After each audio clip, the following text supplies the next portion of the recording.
organizmo homeostazė ir emocijos. Organizmas turi savo instinktyvų žinojimą.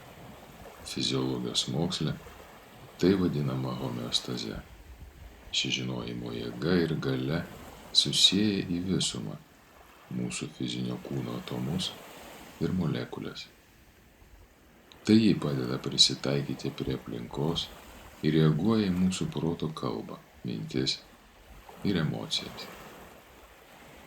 Ši instinktyvi žinojimo ir išmanumo galia kontroliuoja kūno organų funkcijas, deguonies įsisavinimą, maisto perdirbimą į energiją, imuninės sistemos atsaką, nervų sistemos veiklą, jutimų perdavimą smegenims ir jų virtimą vaizdiniais bei kitais tikrovės atspindžiais.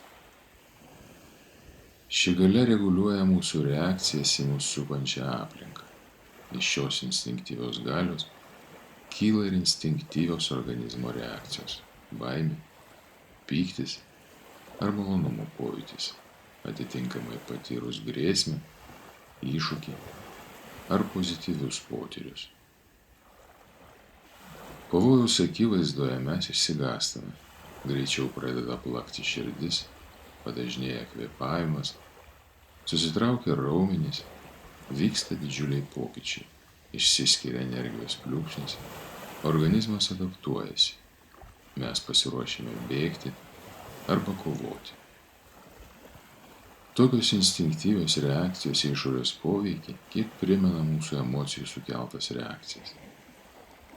Tačiau esminis emocijų ir instinktyvių reakcijų skirtumas tas, kad instinktyvių reakcijų atveju kūnas reaguoja į išorinę situaciją, o emocijų atveju į mintis. Nepaisant to, kad kūnas turi instinktyvų žinojimą ir išmanumą, jis neskiria, kur yra reali situacija, o kur tik mintis. Todėl kiekvieną mintį reaguoja atitinkamai. Neramios ir baimę keliančios mūsų mintys kūnui reiškia, kad kilo pavojus.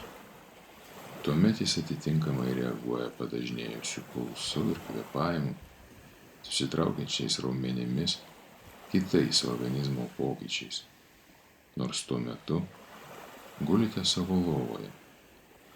Tokiomis akimirkomis atsiranda papildoma energija, o kadangi pavojus netikras, energijos perteklius nuteka į protą ir sukelia dar daugiau nerimo minčių, o likusi dalis sutrikdo organizmo funkcijų harmoniją. Dažniau pastebėkime pozityvius dalykus ir pokyčius, ar visiškai nereikšmingas smulkmenas, kurios mums padeda atsitraukti ir sugrįžti į neutralumą. Stebėkime vėjyje linguojančius medžius, krentantį lapą, tekančią upę, banguojančią jūrą, dangumi plaukiančius debesis ar kvėpavimą. Dėmesingumas ir pozityvus mąstymas yra tai, kam turėtume skirti daugiau savo laiko.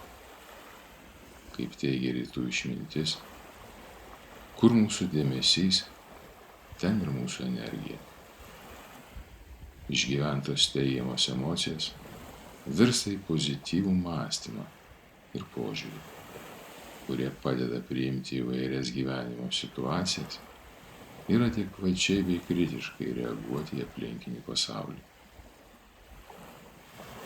Skirkime laiko sau, stebėkime save ir kylančias mintis, kvėpavimą, organizmo reakcijas ir pojūčius. Tai padės mūsų sąmoningumui ir sveikatai.